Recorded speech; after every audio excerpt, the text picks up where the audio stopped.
So students, আজ আমরা KVS 2018 এ এসেছিল আরো একটি খুব ইন্টারেস্টিং প্রবলেম সলভ করব। প্রবলেমটি হচ্ছে, in a triangle ABC length of two larger sides are BCAC are 10 and 9 respectively. If the angles are in arithmetic progression, then the length of third side can be. মানে কোশ্চেনে কি কি দেওয়া আছে, এ B C একটা triangle, তার ক্ষেত্রে আমরা জানি এটাকে স্মল এ, এটাকে স্মল বি, এটাকে স্মল সি দিয়ে ডিনোট করা হয়। বলেছে the larger sides আছে সেটা একটা বিসি একটা এসি, বিসি বলেছে 10 আর এসি বলেছে 9, আর বলেছে angles are in AP। তাহলে এই যে এ বি সি তিনটে অ্যাঙ্গেল এপি তে আছে, তাহলে এপি তে থাকলে কি হবে, a plus C equal to 2b। তাহলে ট্রায়াঙ্গেলের ক্ষেত্রে a প্লাস বি প্লাস সি কত হয়, 180 ডিগ্রি। তাহলে a প্লাস সি এর জায়গায় 2b পুট করলে কত হবে, 3b ইকুয়াল টু 180 ডিগ্রি। তাহলে b ইকুয়াল টু 60 ডিগ্রি। তাহলে এই অ্যাঙ্গেল b হলো 60 ডিগ্রি। এবার আমরা কোসাইন ফর্মুলা ইউজ করব।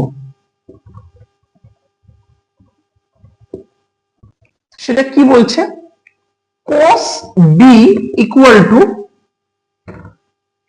a square plus c square minus b divided by 2ac।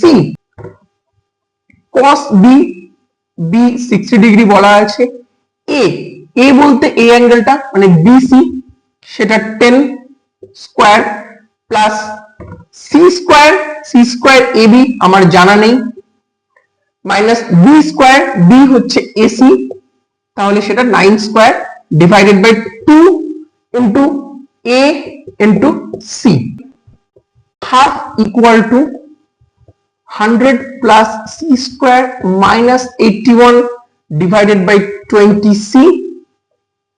তাহলে এখানে 10 C equal to 19 plus C square. তাহলে ইকুয়েশনটা হচ্ছে c square minus 10c plus 19 equal to 0। এটাকে যদি শ্রীধরাচার্যের ফর্মুলা দিয়ে সলভ করি তাহলে c equal to minus b plus minus square root of b square minus 4ac by 2a। তাহলে কত হচ্ছে, 10 plus minus square root of 100 minus 76 divided by 2, তাহলে 10 plus minus square root of 24 by 2। তাহলে এখান থেকে আমরা c এর যে ভ্যালুটা পাবো সেটা 5 প্লাস মাইনাস রুট 6। তাহলে অপশন এ আমাদের যেটা আছে সেটা কত, 5 প্লাস রুট 6, ওটা কারেক্ট আনসার।